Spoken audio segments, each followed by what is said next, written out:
बार बार केवल रोना ही आ रहा था कि आप जैसी निष्ठाएं अगर किनका मिल जाए तो जीवन धन्य हो जाए। कल गुरुदेव तेग बहादुर सिंह जी महाराज का पावन चरित्र एकदम भाव में आया पढ़ रहे थे। कश्मीर के पंडितों को जब औरंगजेब ने हुक्म किया कि सब इस्लाम धर्म को स्वीकार करो नहीं तो कत्लेआम कर देंगे, और किया उसने बहुत कत्लेआम, समय दिया उसने। भागे वो लोग। उस समय महामहिम गुरु गादी पर तेग बहादुर सिंह विराजमान थे। उनकी चरण शरण में आए और कहा आप ही हमारे रक्षक हो, आप ही हमारी रक्षा कर सकते हो। उन्होंने कहा जाओ और बादशाह से कह दो। पूरा चरित्र तो बड़ा है कि अगर तेग बहादुर सिंह को इस्लाम स्वीकार करवा दो तो हम बिना किसी शर्त के सब कश्मीरी पंडित आपकी आज्ञा का पालन करेंगे। एक को परास्त कर दो तो हम सब परास्त ही हम स्वीकार कर लेंगे। फौरन उसने बहुत ही अन्य धर्मों की तरफ उसका नकारात्मक भाव था।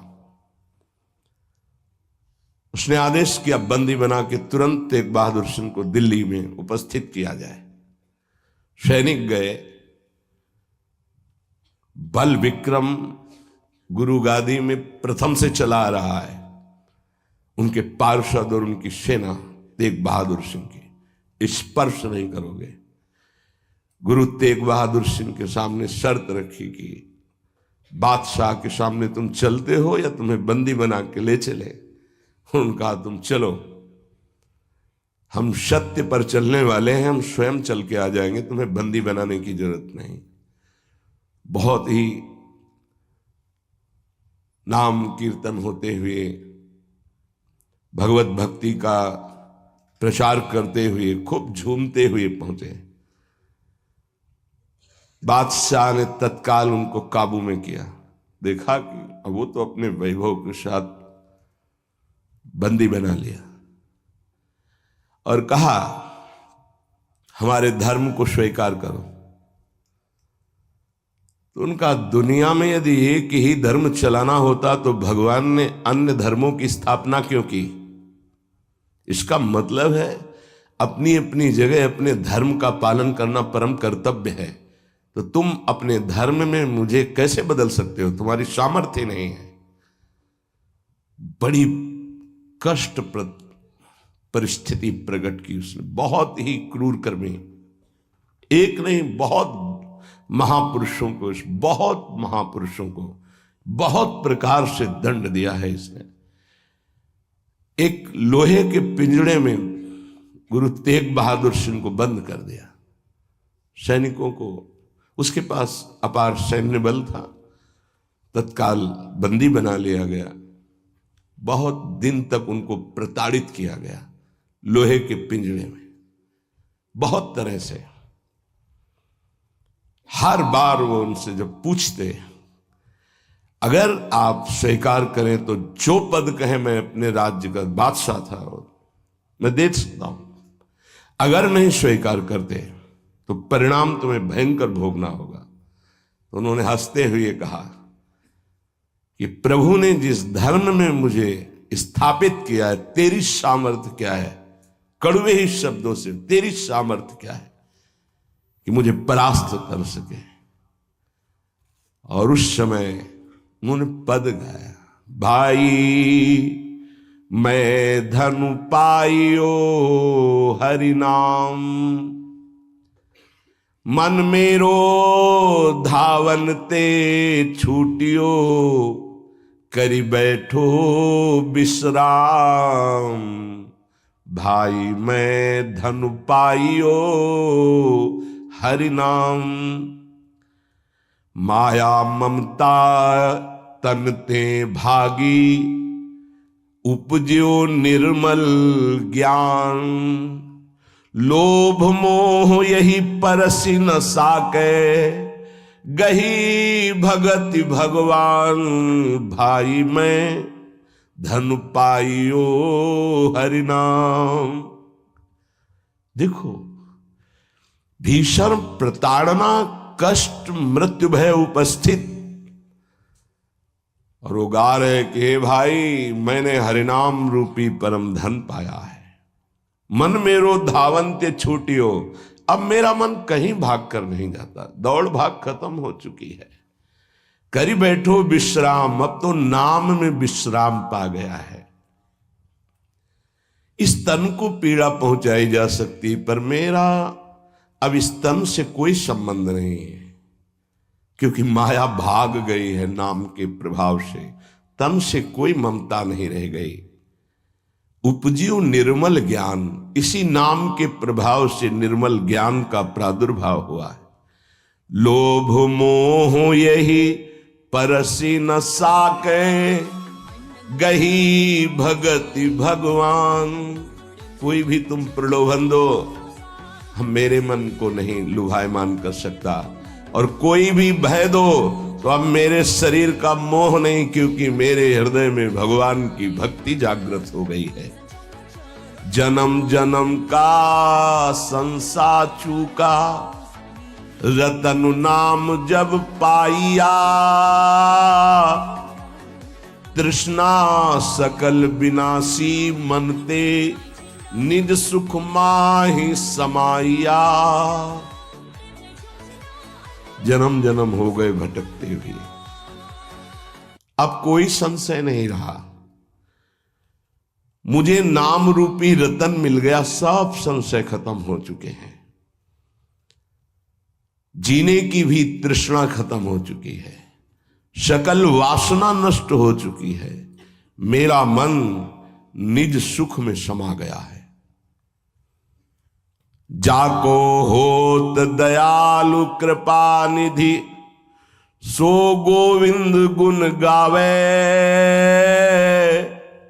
कहु नानक इह विधि को संपे, को गुरुमुखी पावे।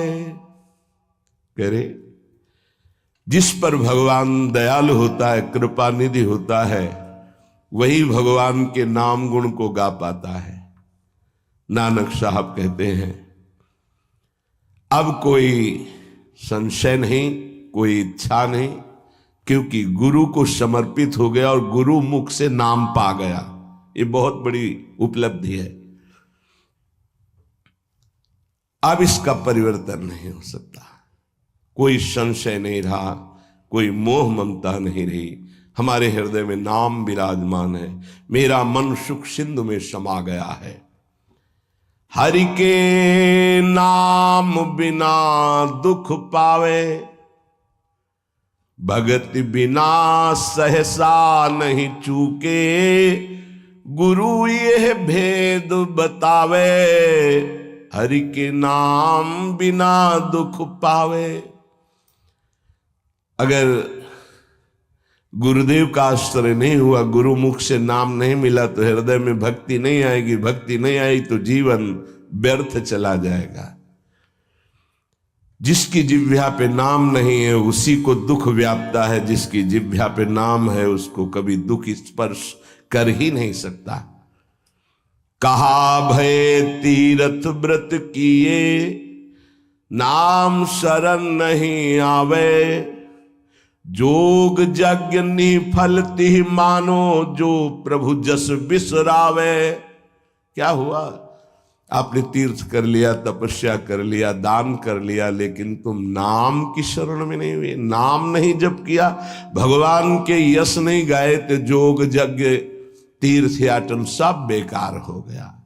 मान मोह दोनों को परिहरी, गोविंद के गुण गावे। कहु नानक विधि को प्राणी, जीवन मुकुत कहावे। जो निरंतर नाम जप करता है, भगवान का यश गाता है, नानक साहब कहते हैं, वो जीवन मुक्त महापुरुष होता है।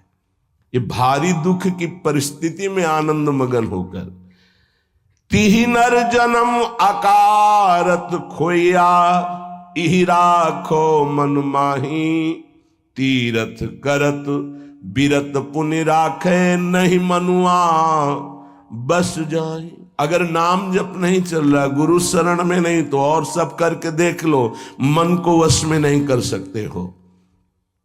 निफल धर्म ताहि तुम मानो, साच कहत मैं या को, तीरथ करे बिरत पुनि राखे, नहीं मनुआ बस जाको।